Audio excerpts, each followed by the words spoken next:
खुशी लेके आया है चांद।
गोली चलने की आवाज सुनी, तुमने सुनी?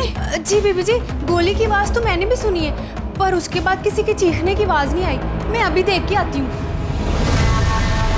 ज़ैनब, क्या हो गया है? तुम्हें क्या फर्क पड़ता है? तुम्हारी जायदाद किसी को भी चली जाए, तुम्हें क्या? मगर मुझे फर्क पड़ता है। मैं अपनी जगह और अपने ख्वाब किसी को भी नहीं दे सकती। तुम इतनी सी बात के लिए अपनी जान दे दोगी? मैं अपने सपनों के लिए जान दे भी सकती हूँ और जान ले भी सकती हूँ। ज़ैनब, तुम्हें मेरा ख्याल भी नहीं है? तुम्हें है मेरा ख्याल? क्या चाहती हो तुम? यही कि वो औरत इस घर में यहाँ नहीं रहेगी। अच्छा बाबा, नहीं रहेगी? पहले इलेक्शन का रिजल्ट तो आने दो, उसके बाद यहाँ नहीं रहेगी। और अगर रहेगी तो मेरी सर की कसम कि वो औरत यहाँ नहीं रहेगी। ज़ैनब, तुम्हारे सर की कसम, मैं कह रहा हूं ना, यहाँ नहीं रहेगी। हाँ। और अगर इलेक्शन के बाद भी औरत यहाँ रही ना, तो मैं अच्छा बुरा कुछ भी करूं, तुम मुझे नहीं रोकोगे।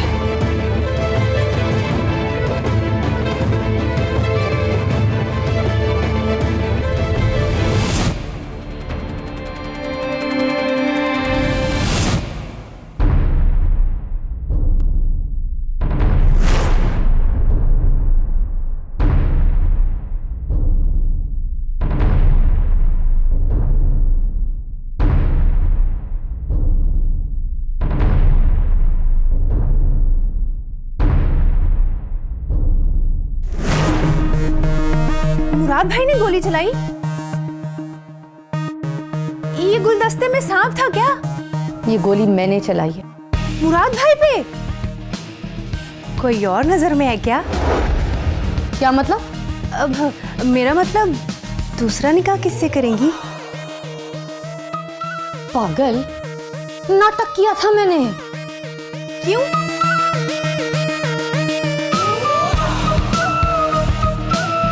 ताश की बाजी जीतनी हो ना, तो ताश का हर बड़ा पत्ता अपने हाथ में करना होता है। आज ये गोली चलाकर मैंने एक बड़ा पत्ता तो अपने हाथ में ले लिया। मगर इस गोली चलाने से हुआ क्या? इस गोली के साथ मुराद अब अंधा, बहरा और गूंगा हो गया।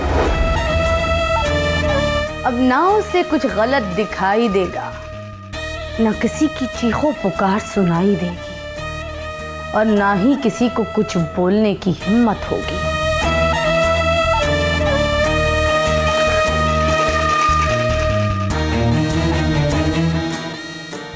आज मैंने अपने ख्वाबों की तरफ पहला कदम बढ़ा लिया है। अब मुझे कोई नहीं रोक सकता।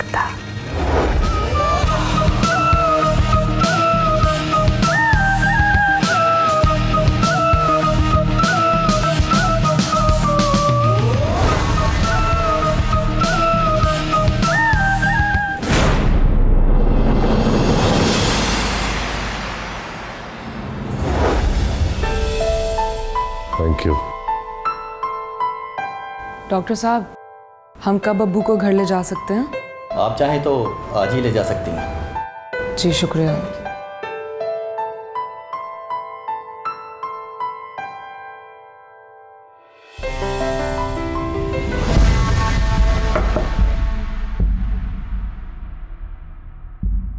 अस्सलाम वालेकुम भाईजान।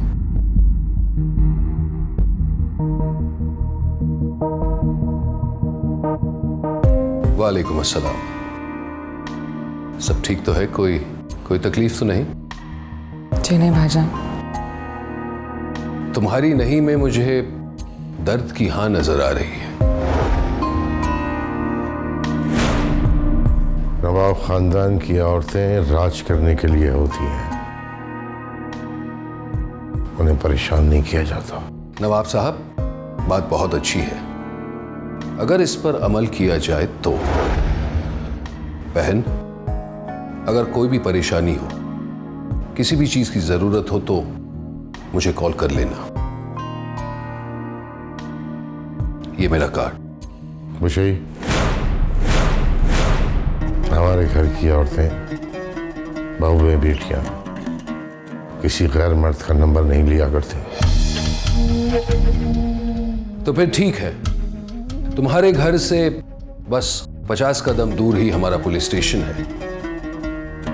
अगर मेरी जरूरत पड़े तो फौरन वहां चली आना और मेरा नाम ले लेना, मैं हाजिर हो जाऊंगा।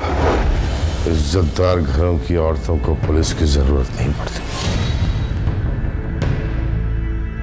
ये क्या इज्जतदार लफ्ज की रट लगाई है नवाब साहब? कभी जहमत तो कीजिए, आइए हमारे पुलिस स्टेशन तशरीफ लाइए।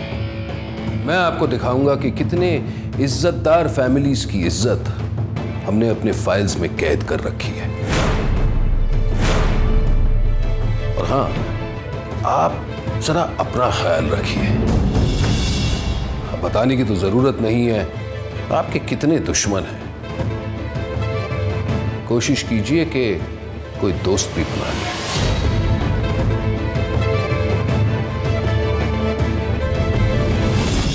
अल्लाह हाफिज।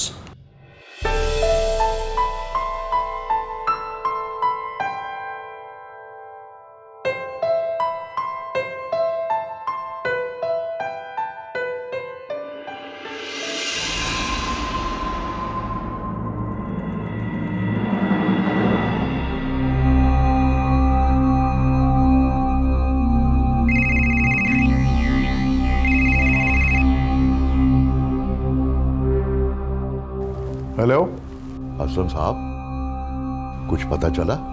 आमिर साहब, मैंने कच्ची गोलियां नहीं खेली, बंदे लगा दिए मैंने। आज पता चल ही जाएगा। सर, उन लोगों का पता चल गया है जिन्होंने नवाब साहब पर हमला किया था। अच्छा, क्या वो पुलिस को बयान देंगे? हाँ बिल्कुल देंगे, अगर उन्हें एक रकम मिल जाए तो। ठीक है, रकम दे देंगे हम।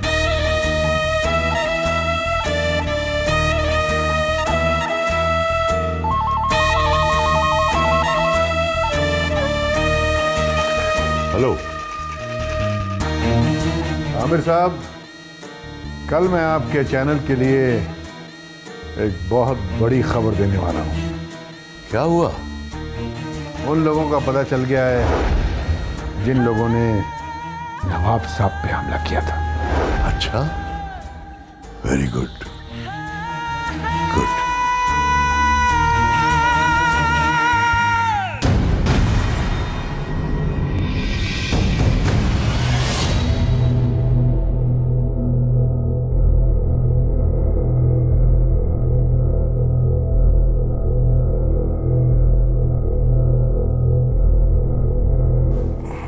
बहू, बहू आप अपने कमरे में जाइए, अमन को आपकी जरूरत होगी।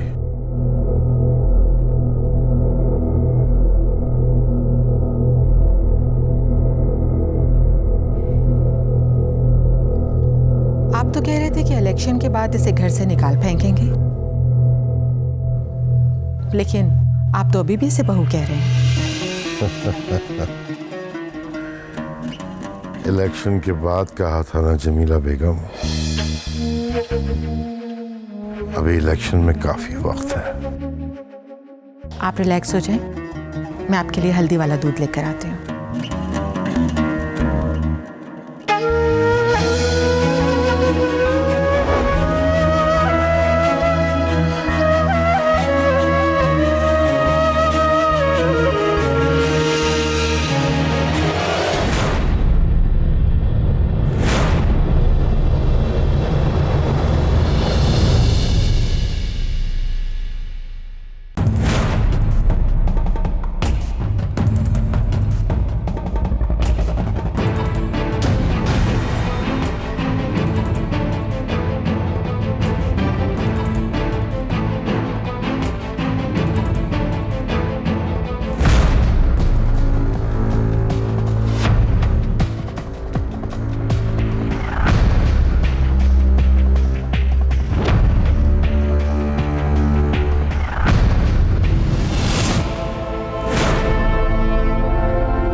सर, यही वो लोग हैं जिन्होंने नवाब साहब पर हमला किया।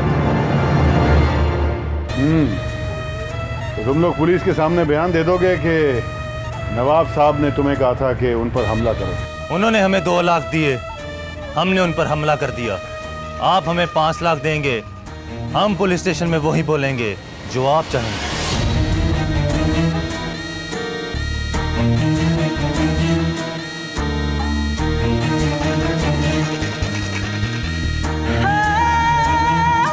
खबरदार!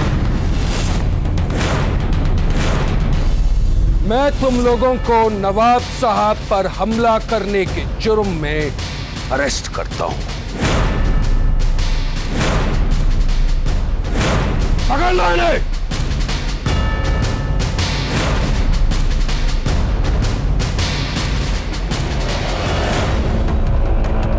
यस साहब। देखिए एसपी साहब, मैंने नवाब साहब पर हमला नहीं करवाया, बल्कि नवाब साहब ने खुद पैसे इन लोगों को देकर अपने आप पर हमला करवाया। अच्छा, यानी कि काम चाचा ने किया और पेमेंट भतीजा कर रहा है। एसपी साहब, आप मेरी बात सुनिए। जो भी कहना है पुलिस स्टेशन में कहो। ले जाओ इसे।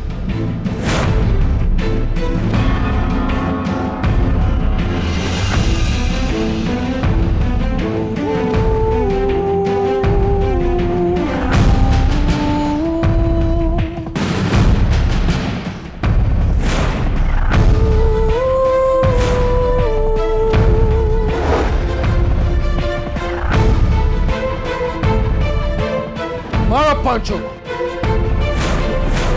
इतना मारो कि हड्डी पसली एक हो जाए।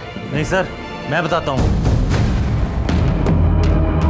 तो फिर बताओ, क्या करने गए थे वहां?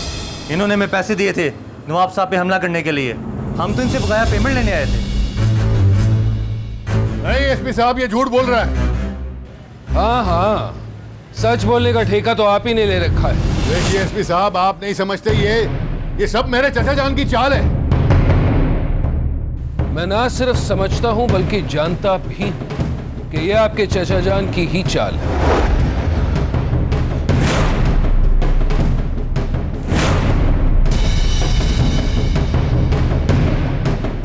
आप जानते हैं?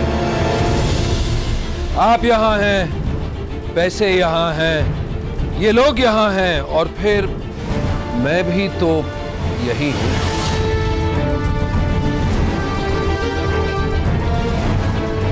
अब जाहिर सी बात है, किसी ने तो खबर दी होगी, किसी ने तो मुझे वहां भेजा होगा।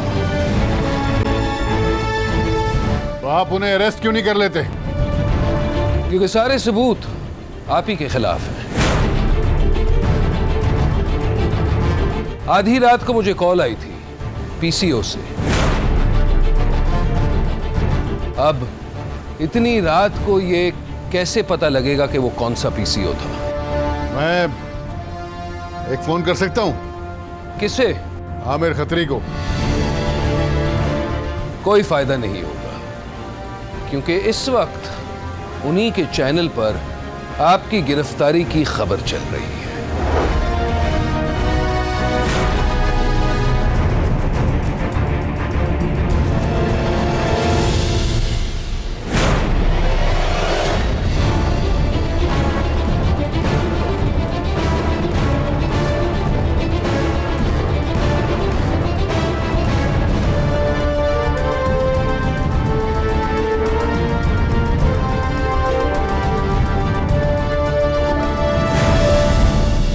नाज़रीन, हम आपको इस ब्रेकिंग न्यूज़ से आगाह कर रहे हैं कि पाकिस्तान इंसाफ पार्टी के चेयरमैन और मशहूर सियासतदान नवाब वहीदुल्ला पर हमला करने के जुर्म में उनके भतीजे असलम शेख को गिरफ्तार कर लिया गया है। असलम शेख न सिर्फ नवाब वहीदुल्ला के सियासी हरीफ हैं, बल्कि पिछले इलेक्शन में उनके खिलाफ हिस्सा भी ले चुके हैं और शायद इसी सियासी रंजिश की वजह से असलम शेख ने नवाब वहीदुल्ला पर हमला भी करवाया है। हमारा असलम ऐसा करेगा, हम सोच भी नहीं सकते। आपा, जब खून का रंग सफेद हो जाता है तो रिश्तों के फर्क मिट जाते हैं। जीते जी इनके वालिद ने हमें कुछ नहीं समझा और उनके इंतकाल के बाद उनके साहबजादे हमारे खिलाफ हो गए। समझ में नहीं आता हम क्या करें। तुम अपने आप को तकलीफ क्यों दे रहे हो? खून है वो हमारा आपा, उसे छुड़वाने के लिए हम खुद जाएंगे।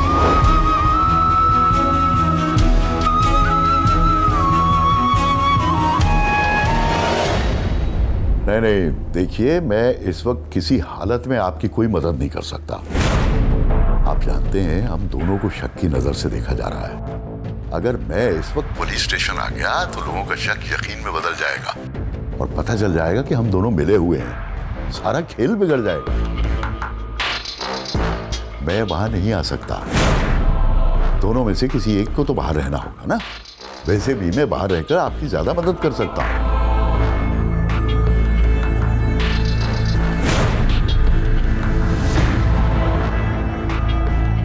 क्या हुआ? फोन रख दिया। जब इंसान का वक्त बुरा हो तो साया भी साथ छोड़ देता है। फिर ये तो मीडिया है।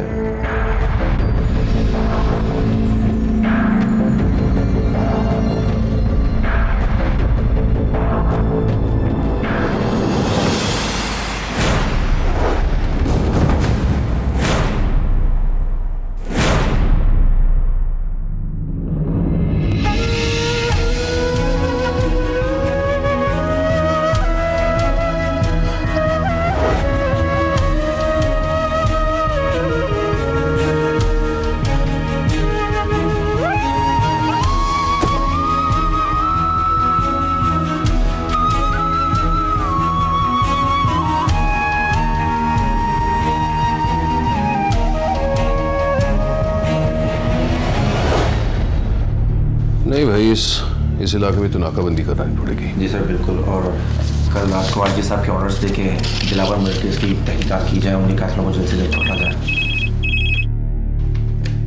हेलो। अच्छा, हाँ तो भिजवाए उन्हें अंदर।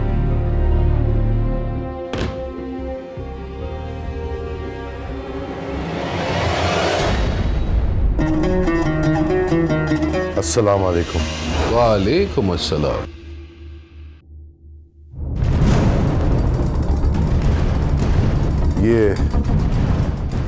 ये असलम शेख की जमानत के पेपर्स हैं।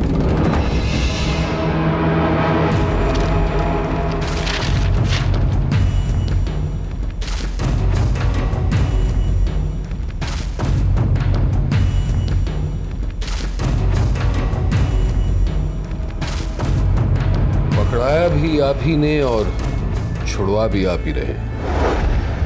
क्या मतलब? मतलब आप पर हमला करने के जुर्म में असलम शेख को आप ही ने पकड़वाया और अब आप ही छुड़वा रहे हैं।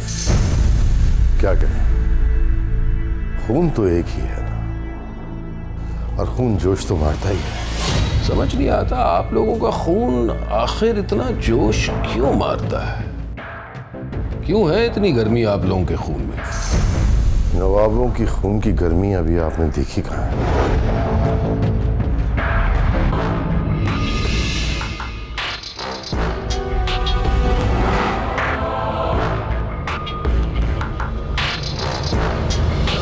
हुजूर, जिस जगह आप खड़े हैं ना, उसे पुलिस थाना कहते हैं। यहां अच्छे अच्छे आकर ठंडे पड़ जाते हैं।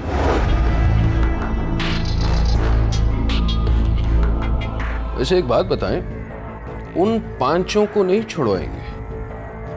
उनसे हमारा क्या वास्ता?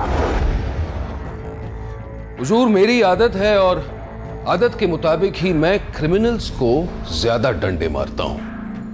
अब कहीं ऐसा ना हो जाए कि डंडों के खौफ से वो लोग असलम शेख के नाम के बजाय आपका नाम ले लें। आपको क्या लगता है कि ये सब कुछ हमने करवाया? लगता नहीं है, बल्कि पूरा यकीन है। यकीन है तो गिरफ्तार कर लीजिए। करता, अगर हमारे पास सबूत होता तो। हमारी पुलिस का यही प्रॉब्लम है, मुंह बहुत चलाती है, लेकिन मेहनत करके सबूत तलाश नहीं करती। शुक्र करें कि हम मुंह ही चलाते हैं। जिस दिन डंडा चला ना, तो असलम शेख के बजाय सलाखों के पीछे आप होंगे। कानून के दायरे में रहकर बात कीजिए, जो भी करनी है। इस तरह की बात करने की कानून आपको इजाजत नहीं देता। कानून मुझे क्या इजाजत देता है और क्या नहीं, ये मैं अच्छी तरह जानता हूं। लेकिन मुझ में एक प्रॉब्लम है।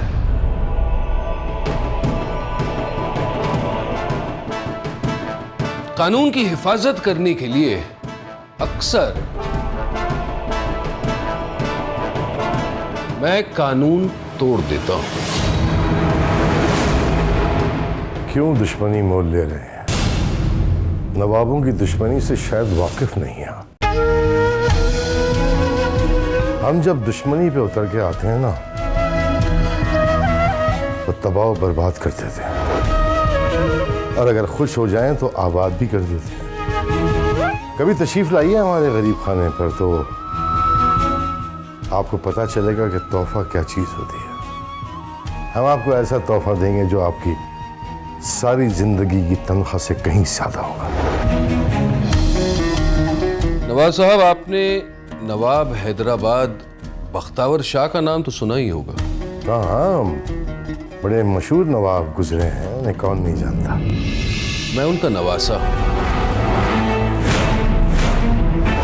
अगर मैं अपनी जमीन का एक टुकड़ा भी बेच दूं ना, तो आपकी जायदाद से दुगना होगा। पुलिस की नौकरी में 40,225 रुपए के लिए नहीं करता। नौकरी मैं कानून और पाकिस्तान की हिफाजत करने के लिए करता हूं। नईम,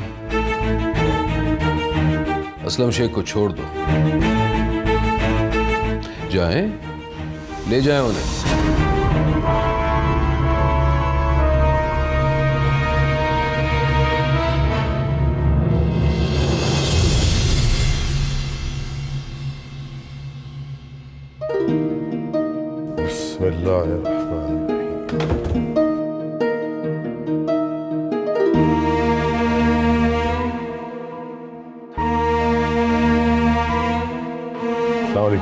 वालेकुम अस्सलाम। वो असलम का क्या हुआ?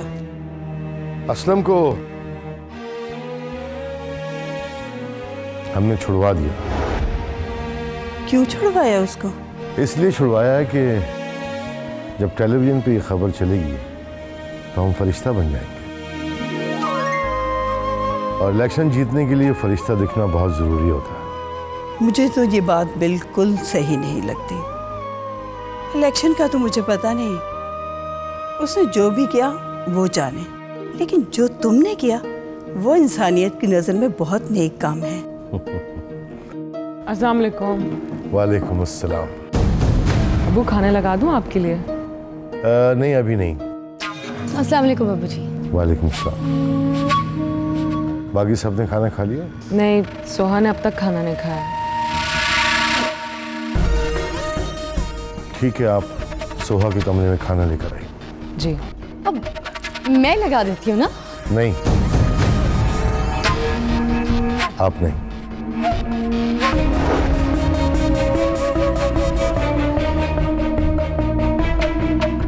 खुशी आप लेकर आइए।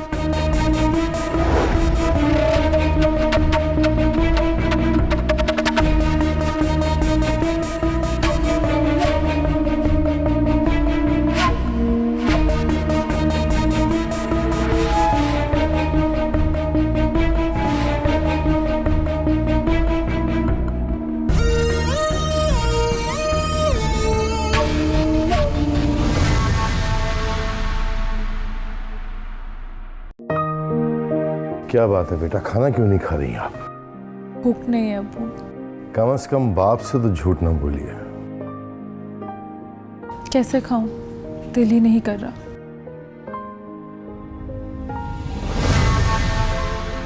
हादसे होते रहते हैं, इसका मतलब ये नहीं कि इंसान जीना छोड़ दे। अब्बू, जीने की वजह सांसें होती हैं। जब सांसें ही रुक जाए तो कोई जिए कैसे? इतना बड़ा दर्द लेने के बाद कोई कैसे खाना खा सकता है? आप दिलासा देने के बजाय भड़का रही हैं। नहीं अब्बू जी।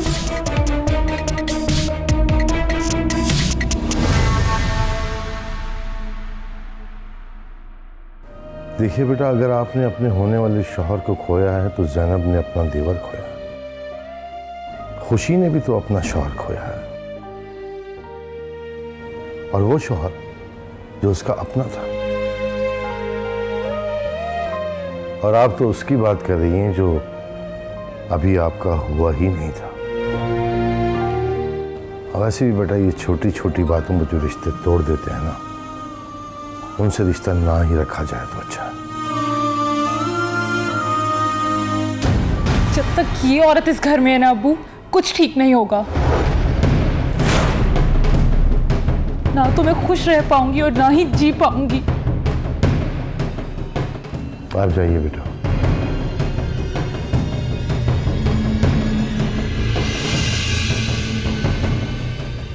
आप ठीक है।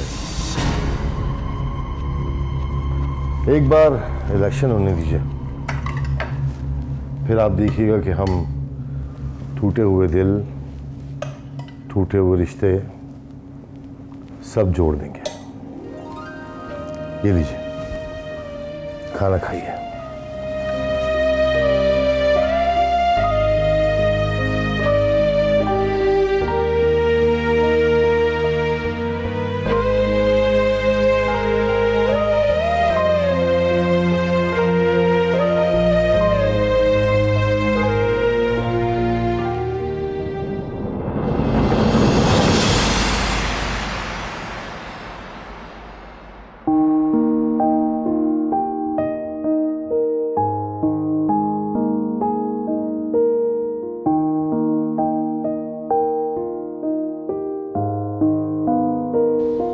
जिंदगी में कभी कुछ अच्छा नहीं हुआ मेरे साथ। या अल्लाह, ये मेरे साथ क्या हो रहा है? मुझे उस गुनाह की सजा मिल रही है जो मैंने किया ही नहीं। कुरातुलैन ने जान देने की कोशिश की तो इसमें मेरी क्या गलती? सोहा का रिश्ता टूट गया, इसमें भी क्या मेरी गलती? आखिर ये सजा मुझे क्यों मिल रही है? मेरे अल्लाह, मैं क्या किस्मत लेकर पैदा हुई हूँ।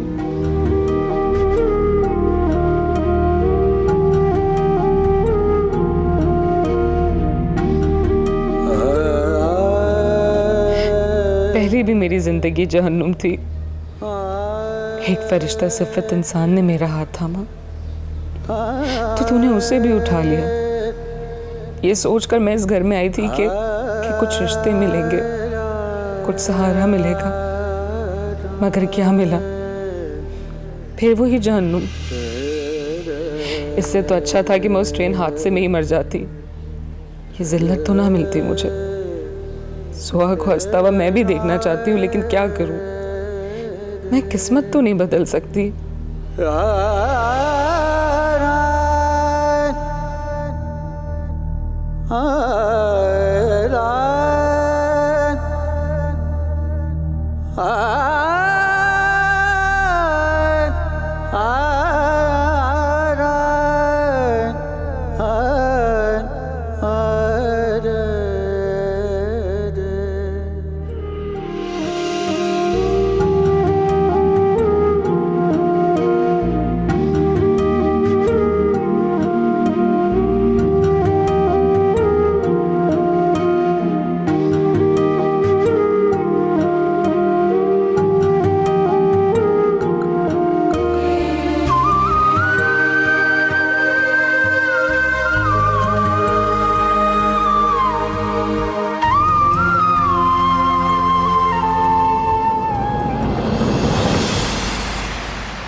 अरे आमिर साहब, आपसे तो हमारी जमानत भी नहीं करवाई गई।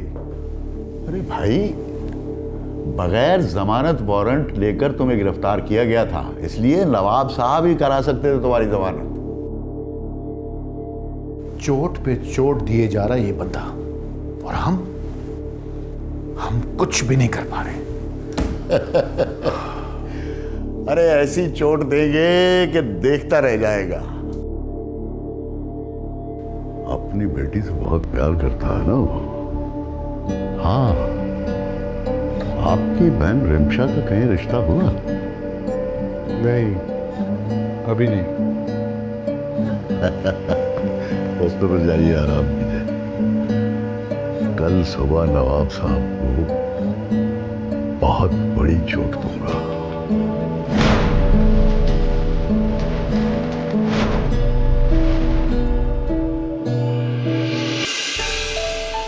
चाचा जान, चाची जान, अरे फुफ्फो जान, बहुत बहुत मुबारक हो आपको। चाचा जान कहाँ हैं? अरे चाचा जान, बहुत बहुत मुबारक हो आपको। आइए, अभी तो इलेक्शन हुए नहीं और आपने मुबारकबाद देनी शुरू कर दी। इलेक्शन तो होते रहेंगे, रिजल्ट तो यही आना है ना। या आप मुझे मुबारकबाद देंगे या मैं आपको। मतलब खुशी तो इसी घर में रहेगी ना। चचा जीते या भतीजा? जेल से रिहा होने की मुबारकबाद तो नहीं दे रहे आप? पॉलिटिशियन का दूसरा घर जेल ही होता है। वैसे आपको पता होना चाहिए कि आपकी एक भतीजी भी है, रिमशा। क्या हुआ उन्हें? रिश्ता तय हो गया, मंगनी है उसकी। ये लीजिए कार्ड, और आप सबको जरूर आना है। और खुशी भाभी, आप भी जरूर आइएगा। और आपको तो डबल मुबारकबाद। जब से आप इस घर में आई हैं, खुशियां ही खुशियां आ गई हैं हमारी जिंदगी।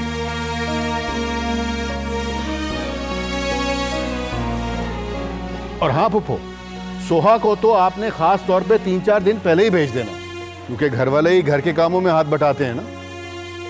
अरे वो सब तो ठीक है असलम भाई, जरा ये तो बताइए कि लड़का कौन है? अरे वही आपका देखा सुना आमिर साहब का बेटा शायान।